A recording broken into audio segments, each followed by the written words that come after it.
everyone, today we are going to make some kitchen scrubbies like these ones. You need some tulle. This is 31 yards and it is the perfect amount for making 2 scrubbies. You'll need a 10mm crochet hook. I use a blunt-ended tapestry needle for this with a nice big hole. Make it easier to weave in the tulle with. So we're going to go ahead and start with a slip knot.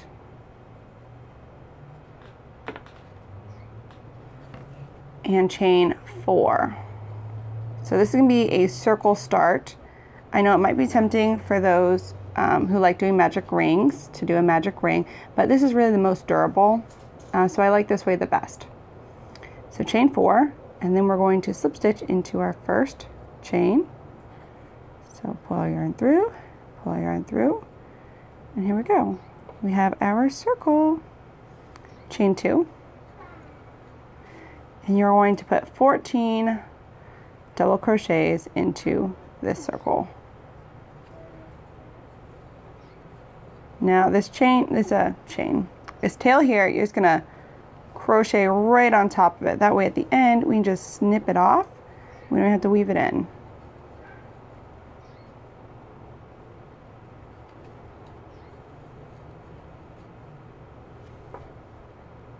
I might go a little off camera if I do. I'm just doing the 14 double crochets in the circle, just like you.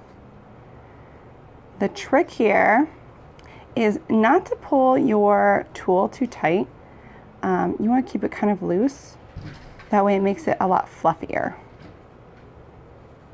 Just looks nicer.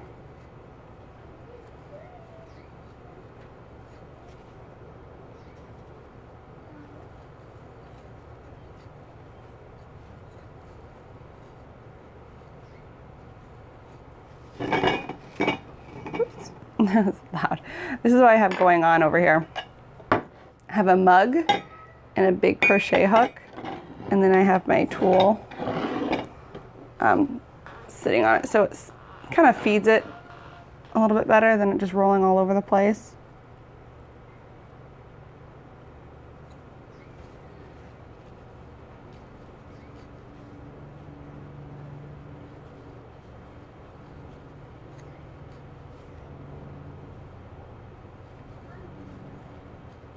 Okay, I should have 14 now. Now for my beginners, for double crochet, I teach them to count the posts instead of the top stitches here, because this first chain 2 does not count as a stitch, and if you're counting the top ones, you might get confused, you know, which one do you count as the first one.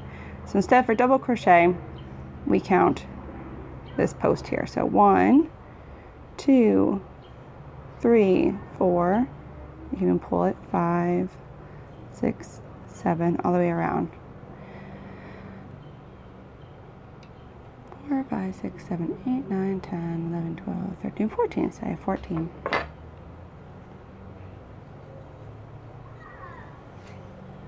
You're going to join with a slip stitch to the first chain. So if you're new to crochet, you would follow this post up to this top stitch.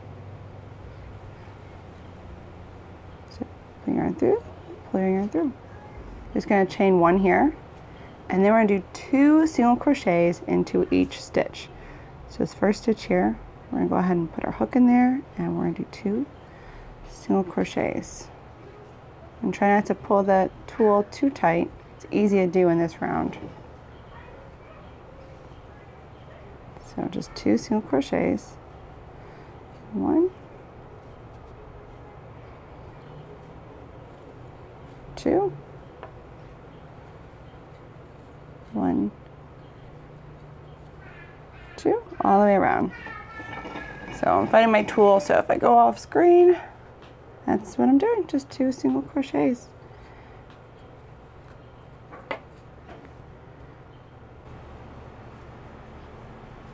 Okay, so slip stitch to join to the first stitch there, and then grab this tulle and just pull it through. There you go. Now you're going to make another one just like that, except you will not join. You're just going to leave it like this. We got our last stitch on the hook, and this is open.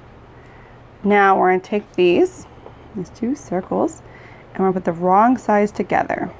Okay, so here's the pretty side, the right side, and then this would be the wrong side. So wrong sides together. Now I'm going to go ahead and put my hook into that first stitch there, and unlike a regular slip stitch where we just pull through one, we're going to go ahead and put our hook through any of these stitches on the other circle, and we're going to slip stitch. Pull the tool through both loops and then the loop on your hook. And we're going to the next stitch and the next stitch on the circle behind, and we'll pull our tool through both and then through the tool on the hook, and just all the way around. So through these two, pull your tool through both, and then through the loop on the hook. And they all kind of match up together. It's really easy to see where it needs to go. See? Matches up kind of perfect.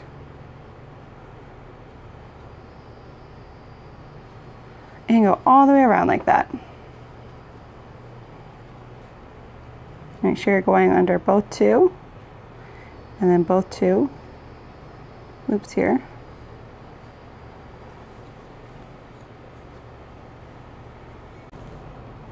So now we're out of stitches to go around. It's all joined up.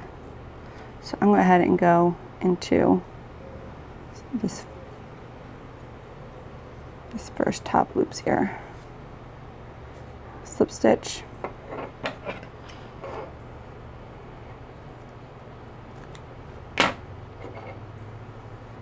And cut our tool and just finish off.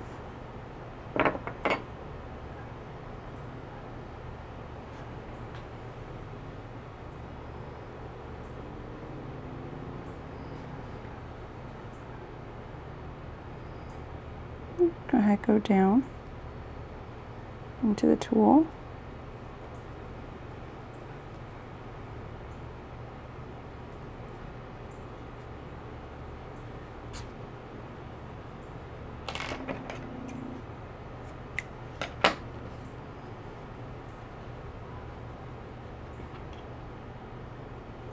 And weave in all your ends.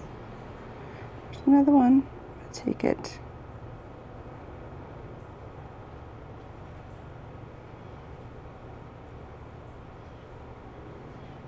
Since you gotta work with it a little bit, so you got a blunt needle like the one I'm using.